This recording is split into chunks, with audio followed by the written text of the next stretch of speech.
네, 안녕하세요. 여러분들의 구독과 좋아요로 이 채널이 유지되고 있습니다. 네, 영상 속도는 1.5배를 추천드리는 바이고요. 항상 구독자님, 멤버십 회원님들에게 감사하다라고 말씀을 드리면서 이번 내용은 민코인 시대가 정말로 열렸을까? 라는 내용으로 좀 준비를 해보았고, 그 다음으로 이제 비트코인 반감기 추가 내용 이렇게 한번 준비를 해보았습니다. 같이 한번 보도록 하시죠. 네, 이번에 민코인 실적이 상당히 좋은데요. 뭐 도지, 시바, 페페, 봉크, 플로키 등등이 연달아 많이 올랐습니다. 물론 각각의 호재 소식들도 꽤 많이 있었고, 그 다음으로는 이런 형태가 계속 유지가 되었던 요소 중에 하나는 아무래도 이제 강력한 레이어 1들에 있는 코인들이 좀 더 많이 활발하게 좀 만들어준 계기도 있었다라고 생각을 합니다. 왜냐하면 솔라나, 아발란체, 뭐 수이, 옙토스 등등 이런 코인들의 에어드랍에 따른 엄청난 수혜로 인해서 거기에서 그거라도 좀 챙겨 먹고자 하는 그런 유저들이 또 대폭 늘었고, 그것으로 인해서 또 상장까지 이어짐으로써 폭발적인 성장으로 뭐 그 외 레이어 1들도 수혜를 좀 받았고, 그 다음에 거기서 파생되었던 민코인 애들도 같이 좀 인기를 많이 끌지 않았을까. 그렇다 보니까 이 밈에 있는 이 시기가 계속해서 연달아 흘러가고 있다고 저는 좀 보고 있는 실정입니다. 그래서 현재 시가총액 추이를 본다라고 하면요, 현재 민 토큰에 따른 시가총액은 대략 10억, 100억, 1000억, 조, 10조, 그러니까 55조 원을 보여주고 있고, 거래량은 연달아 계속 성장을 해주고 있는 모습을 볼 수가 있습니다. 대표적으로 이제 도지, 시바, 페페, 봉크, 플로키, 트럼프 또 코인도 있고요. 베이비 도지 등등 이렇게 좀 보여지고요. 여기서도 이제 특징적인 요소 몇 가지를 좀 보고 넘어간다고 하면, 이제 시바이두 생태계 셋 토큰 이 좀 나와준다라는 기대감으로 인해서 시바이두가 최근에 좀 많이 올라갔던 이유도 이런 내용이라고 보시면 될 것 같고, 그 다음에 최근에 이제 시바이두 쪽에 ETF 뭐 출시를 좀 하게끔 막 독려하고 막 그렇게 추진하려고 하는 그런 커뮤니티에 있는 유저들이 생각보다 결집력이 상당히 좋았다라고 볼 수도 있겠고요. 그 다음에 이제 또 머스크 형님이 또 민코인 관련된 트윗을 또 남겨줌으로써 엄청나게 또 그쪽의 인기도가 좀 급상승해 주지 않았나라고 생각이 들기도 했습니다. 그렇다 보니까 이제 전체적으로 대표적인 뭐 도지나 이런 쪽이 좀 많이 올랐다라고 볼 수가 있겠고요. 플로키 같은 경우에도 이제 1100만 플로키 소각 제한이 통과가 되어서 이게 이제 좀 인기가 많이 올라왔고, 그게 이제 또 가격에도 영향을 끼치기도 했었고요. 그 다음에 DWF 쪽에서도 사전에 선취 매매가 또 민코인 쪽으로 흘러가기도 했습니다. 그렇다 보니까 그 시점 이후부터 이런 또 소재들이 나왔기 때문에 아무래도 뭐 DWF에 있는 흐름도 잘 챙겨 보시면서 민코인 따라가는 것도 단기적으로는 먹을 수 있는 부분도 또 많을 수도 있겠죠. 그래서 지금의 이런 현상이 앞으로 더 이어질 것인지도 좀 중요하지 않겠습니까? 그래서 그 이야기도 같이 좀 해보려고 하는데요. 최근에 이제 이런 민코인이 이렇게까지 인기가 나왔던 건 기존에 있었던 뭐 VC들이나 그 다음에 작업을 치려고 하는 그 중간에 있는 중간 메이커 있는 애들이나, 그 다음에 여기에서 이제 그 해당에 있는 그런 민코인에 있는 그런 회사들의 빠른 움직임, 이런 세 가지가 절묘하게 잘 맞아떨어졌지만 근본적인 측면으로 다시 되돌아가서 이 내용을 꼭 필히 알고 계시면 좀 도움이 되지 않을까 싶습니다. 이 흐름이 계속 유지가 될 거라고 하면 아무래도 거래소가 이제 최종 단계라고 볼 수가 있는데, 요즘에 이제 FDUSD 쪽에서 시가총액이 좀 빠르게 올라왔습니다. 올 초 대비 80%나 상승을 보여주었던 계기도 뭐 민코인이나 여러 코인들을 뭐 미친 듯이 상장을 시키지 않았습니까? 뭐 BRC20 코인들도 마찬가지이고요. 그렇게 해서 시가총액이 인위적으로 이렇게까지 많이 올라왔다라고 볼 수가 있습니다. 그러면 이제 이걸 반대로 이제 작용이 있으면 반작용이 나오겠죠.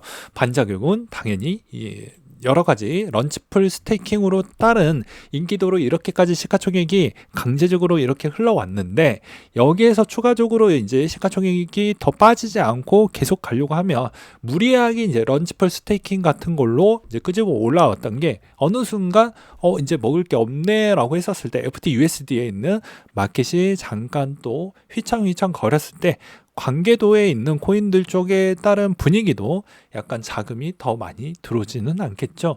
그래서 이것도 같이 좀 볼 필요성은 있다라고 말씀을 드리고 싶습니다.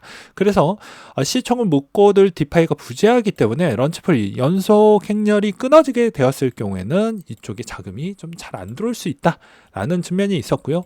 그 다음으로 이제 스테이블 코인 하나 더 봐야 되겠죠. 테더에 따른 움직임이 단기간 이제 비트코인이 폭등을 했는데, 저번에도 이야기를 했지만 테더나 USDC 쪽에서 디파이의 품귀 현상이 이루어지고 있는 실정입니다. 그래서 이제 대부분 거래소가 스테이블 코인 그냥 예치만 해줘도 무조건 매년마다 그렇게 챙겨주진 않지만 요즘은 두 자릿수 이자를 계속 지급을 해준다라고 그렇게 되어져 있죠. 대출 이율도 거의 수십 %는 기본이고 가끔씩 100%도 나오는 경우도 있습니다. 근데 아무래도 이게 대부분 ETF 쪽에서 수급이 많이 쏠리고 있는 실정이고, CEX 거래소에서 생각보다 이제 좀 거래 빈도가 좀 약해지고 있는 실정이다 보니까 이런 현상도 어찌 보면 약간 이런 현상이 계속 가는 것 대비보다는 오히려 이제 ETF 쪽은 약간 좀 나는 이것의 수익률 대비보다 오히려 알트코인의 수익률을 조금 더 마케팅적으로 거래소들이 더욱더 홍보를 많이 해야 되지 않을까라고 생각을 합니다. 그래야 CX 쪽에서도 먹을 게 좀 더 많이 있다라고 생각을 해서 이쪽으로 유입이 돼야 비로소 스테이블 코인 쪽에 있는 자금들도 좀 더 올라올 것으로 보여지는데, 이런 것도 어찌 보면 비트코인 대비 알트코인들에 따른 이제 이런 상승 동력을 약간 꺾이게 되는 그런 형태라고 봐야 되겠죠. 그래서 이것도 좀 유심하게 볼 필요성이 있다라고 저는 말씀드리고 싶습니다. 물론 그래서 상승 추이에 따른 형태가 나와줄 거라고 하면 여전히 테더의 시가총액이 계속 늘어나면서 상승이 계속 보여주는 그런 마법 같은 일이 계속 보여주어야 된다라고 말씀을 드리고 싶고요. 그 다음으로 이제 비트코인 이야기를 몇 가지 좀 해보려고 합니다. 현재 ETF 종합 현황판을 보게 되면 비트코인 물량 약 75만 개 정도가 되고요. 그리고 승인 당시가 61만 개니까 13만 6천 개 정도가 늘어났고, 그 다음에 승인 당시가 3.1%를 차지했는데 지금 3.85%대까지 올라왔다고 보시면 될 것 같습니다. 이렇게 인기가 좋다 보니까 이제 웨이버에서도 핫 검색어까지 올라왔고 3위까지 있었는데 이게 싹 지워지는 현상이 있었고요. 그 다음에 인기 차트도 이제 저번 주에도 제가 실시간 방송에서도 말씀을 드리기도 했지만, 인기 차트 추이에서도 이제 K뱅크나 업비트 추이가 상당히 낮았죠. 근데 갑자기 30위권에 있었던 쪽이 치고 올라와서 상당히 상위 랭크에 계속 있었다. 그러니까 이게 입소문이 생각보다 빠르게 올라왔다라고 봐야 되겠죠. 그리고 신규 투자자들의 유입이 가속화되는 것 같다라고 나왔던 컨텐츠 내용 몇 가지가 있었는데요. 자, 신규 투자자들이 유입되고 있으면, 조금 더 있으면 많은 신규 개인 투자자들이 유입까지 기대할 수 있게 될 수도 있다라는 이야기가 나왔습니다. 6개월 이상 홀딩되고 있는 비율이 상승장에서 가장 가파르게 감소하고 있다라고 하는데요. 이제 이런 비중은 약간의 차익 실현 물량이라고 좀 봐야 되겠죠. 그리고 여기에 아직은 개인이 참여하고 있지 않는다라는 분위기도 나와주기도 있습니다. 이제 그건 요 자를 보시면 알 수가 있는데요. 누가 비트코인을 사들이고 있냐라고 되어져 있는데, 이제 CNBC 쪽에서 나왔던 내용인데요. 여기서도 소매 투자자들이 ETF에 들어오고 있으며 해지펀드 독립 투자 자문사들도 좀 있는 것 같다라고 이야기를 했습니다. 누가 이런 이야기를 했냐? 자, 비트와이즈 최고 투자 책임자 매트 하원이 이런 이야기를 했다라고 합니다. 그래서 그는 비트와이즈 블랙록 출시한 비트코인 ETF의 주요 블로커 딜러나 증권사 기타 기관에서 바로 활성화까지는 되지는 않는 것 같다. 그럼에도 불구하고도 개인이 들어온 것 대비보다는 나머지에 있는 이런 기타에 있는 물량들이 좀 많이 들어와서 참여를 좀 했다라고 한다라고 합니다. 그래서 이것도 이 내용 잘 참고하시기 바라겠고요. 그 다음으로 운용사의 실행 가격에 따른 중요성도 한번 보도록 하겠는데요. 여기서도 기존의 운용사에 따른 이 그래프 추이를 잘 한번 보세요. 특히 ETF 상품 출시된 이후 블랙록과 피델리티 실행 가격을 보면 처음에 저항으로 적용되었다가 실행 가격 돌파 이후에 지지선으로 적용되는 형태를 볼 수가 있었다라고 되어져 있죠. 그러니 이게 나중에 시간이 지나고 나서 보았더니 하락하고 나서 그 다음에 있는 자리가 지지하는 라인대로 되었기 때문에 이런 가격 변동성에 따른 추이가 나중에 시간 지나고 나서 이렇게도 좀 볼 수도 있다라는 걸 좀 참고하시길 바라겠고요. 그 다음으로 또 보게 된다고 하면 이번에 비트코인 RV 비율에 보게 되면 이게 현재 시가총액 대비 전체 홀더의 수익과 손실 비율을 뜻하게 되는데요. 과거 12년도부터 20년도 때까지 추이를 보았을 때에 따른 추이인데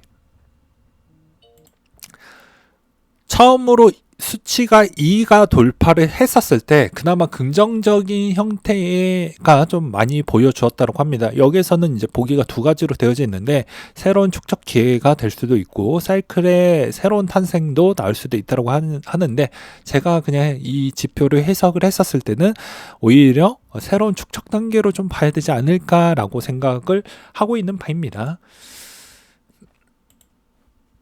그 다음에 이제 반감기에 관련된 또 다른 내용도 나와준 게 있는데요. 반감기가 비트코인 채굴 중앙화에 미치는 영향이라고 해서 여기서도 이제 대부분 해시레이트의 이제 과점유권이 이제 이번 반감기가 끝나고 나서는 더욱더 독점적인 역할이 좀 나올 수 있다라는 이야기가 많이 나와주고 있는 실정입니다. 여기에서도 이제 점유율 추이를 보게 되면 엔트풀이 제일 많고 그 다음에 파운드리, USA, 풀 이렇게 이제 양강 체제로 좀 볼 수가 있게 되겠는데요. 여기서도 이제 우려적인 측면은 우리들이 대부분 다 알고 있는 내용 중에 하나입니다. 이제 채굴 프로세스의 통제를 통해서 이제 중앙화가 되니까 여기에 이제 어느 정도 이쪽에 파워가 세진다라는 것이죠. 그러니까 입소리가 커진다라고 보시면 될 것 같습니다. 그러니까 내가 이 목소리를 더 많이 내서 비트코인의 어떠한 방향성과 결정을 할 때 채굴 회사들도 어느 정도 정리가 됐으니 그리고 어느 정도 내 이제 비율이 커졌으니 그쪽에 따른 목소리를 더 많이 낼 수가 있겠죠. 그래서 이득적인 추이로도 왜곡이 될 수 있다라는 건 이런 뭐 좀 약간의 뭐 이런 문제점이 다라고 지적은 할 수는 있다라고 생각을 하지만 이건 당연한 뭐 수순이지 않을까라고 생각을 합니다. 그래서 어쩔 수 없이 우리가 좀 받아들여야 되지 않을까라고 저는 생각이 들어요. 네. 그리고 사토시 정신하고 뭐 위배된다, 맞지 않는다, 탈중앙화가 아니다. 아니, 그거는 너무 이제 이론적인 형태인 거고, 현재 이런 상황적인 부분에서도 약간씩 가고자 하는 길 대비보다는 약간 좀 맞지 않게 다른 형태에 따른 효과로 또 흘러가기도 합니다. 그것도 우리는 유연하게 대처를 하면서 봐야 되겠죠 라고 저는 말씀을 드리고 싶고요. 그 다음으로 이제 플랜 B가 축적 단계는 끝났다, 강세장 스타트하는 시점이다 라는 이야기를 또 하기도 했었는데요. 역사가 어떤 가이드가 된다면 우리가 10개월 동안 마이너스 30% 하락을 동반한 급심한 가격 급등과 함께 미친 포모 현상을 보게 될 것이다 라고 이야기를 하기도 했습니다. 그러니까 요 구간대가 이제 이 비트코인 마켓 사이클을 보았을 때 이제는 강력한 불장이 곧 올 수 있다. 조정은 그렇게 신경 쓸 필요는 없다. 이런 이야기를 좀 하는 것 같습니다. 저 또한 마찬가지로 이번에 비트코인의 뭐 어찌 보면 반감기에 따른 불안 요소를 그냥 가져가는 것 대비보다 적절하게 눌리는 시점은 아무래도 요 반감기가 아무래도 좀 영향을 끼칠 수는 있겠죠. 근데 그렇게 큰 조정은 전 나오지 않는다라고 계속 이야기를 드리고 싶습니다. 왜 그러냐면 대부분 소규모 체결장에 따른 문제점으로 인해서 다시 이렇게 좀 내려갈 수는 있어도 이 내려가는 폭은 오히려 알트코인에 따른 변수와 변칙성에 따른 영향성이 여기에 가중치가 좀 더 생기냐 안 생기냐에 따른 생각으로 좀 보는 게 맞을 것 같고요.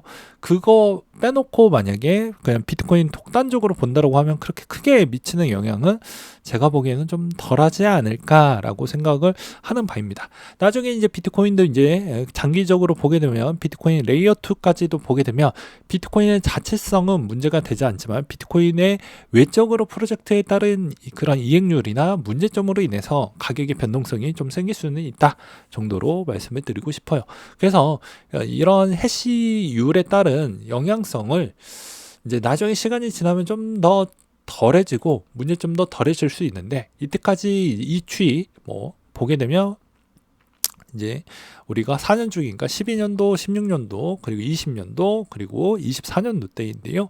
이제 이 2020년도 이전 거 데이터는 거래량도 매우 적었고 했기 때문에 이걸 일반적으로 쓸만한 데이터라고 저는 보지는 않고 오히려 이제 2020년도 때 추이로만 본다라고 하면 5월 달에 정도의 제 기억이 맞다면 5월 달에 했기 때문에 아무래도 요 5월 달에 해시율이 약간 좀 소폭 떨어졌었을 때 그때도 약간 해시율도 같이 영향성을 같이 받았기 때문에 이번에도 마찬가지로 좀 그런 형태로 좀 볼 필요성은 있지 않을까라고 생각을 합니다. 물론 이제 블록 생성 부분이 약간 좀 딜레이 되거나 하면 해시율이 좀 떨어지면서 1년 차트 추이로 보게 되면 여전히 이렇게 겹치는 곡선마다 항상 상승 동력이 조금씩은 저해되고 횡보를 했던 추이를 볼 수가 있었기 때문에 저는 이번에도 마찬가지로 이 해시레이트를 이론적 관계도와 이론적 기술적 분석으로 좀 해석을 하는 바입니다.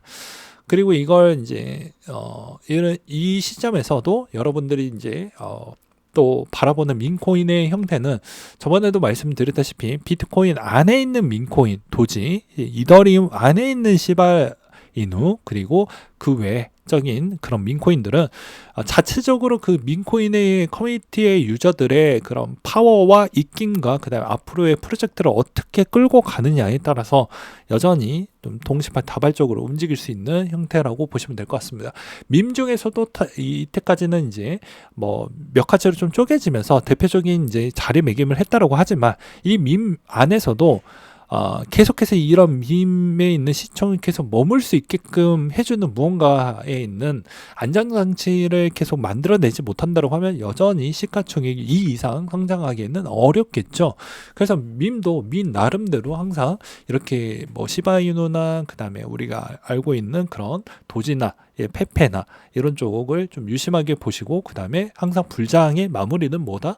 네, 민코인이 마지막에 장식을 해준다. 그리고 비트코인이 이만큼 성장을 해주게 되면 결국에 스테이블 코인의 성장 동력이 좀 저해됐고 그 다음에 여전히 이제 인위적으로 스테이블 코인을 키우고자 했던 역에 따른 반작용으로 인해서 이제 그런 런치패드를 너무 많이 썼던 형태로 인위적으로 끄집어 왔던 형태이다 보니까 그런 물량들도 좀 고려를 하면서 봐야 되지 않을까라고 정리를 드리는 바입니다. 네, 오늘 내용 여기까지 준비를 했고 이상으로 마치도록 하겠습니다.